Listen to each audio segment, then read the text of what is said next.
السلام عليكم ورحمة الله وبركاته. ازيكم عاملين ايه؟ يا رب تكونوا بخير.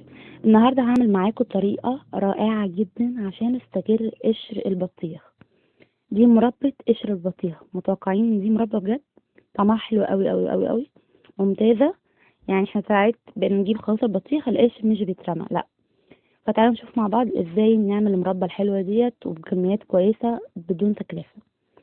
عندنا هنا بطيخة. البطيخة ديت طبعا انا هشيل منها القشر، هشيل منها القشرة اللي هي الخضرة، واسيب القشرة البيضة اللي جوه البطيخ. طبعا احنا القشرة البيضة كنا نرميها كمان، لكن لا، انا هسيب الجزء الابيض دوت. هاخده واقطعه قطع صغيرة، وعلى قد ما اقدر احاول تكون البطيخة ما فيهاش اللون الاحمر، يعني ما فيهاش احمر خالص.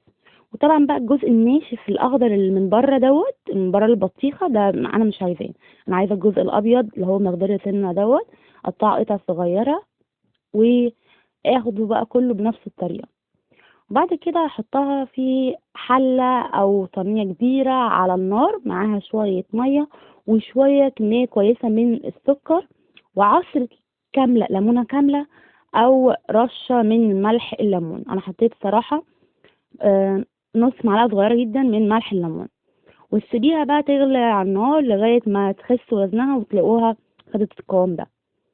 طيب، كمية المية بتبقى قليلة. يعني أنا دلوقتي كانت البطيخة حطيت عليها نص كوباية مية، وحطيت حوالي كوباية كبيرة من السكر. طبعا بقى الكمية بتختلف من بطيخة لبطيخة، يعني حسب وزن البطيخة أو كمية البطيخة. بس كده أسهل ما لا يكون، وإن شاء الله تعجبكم.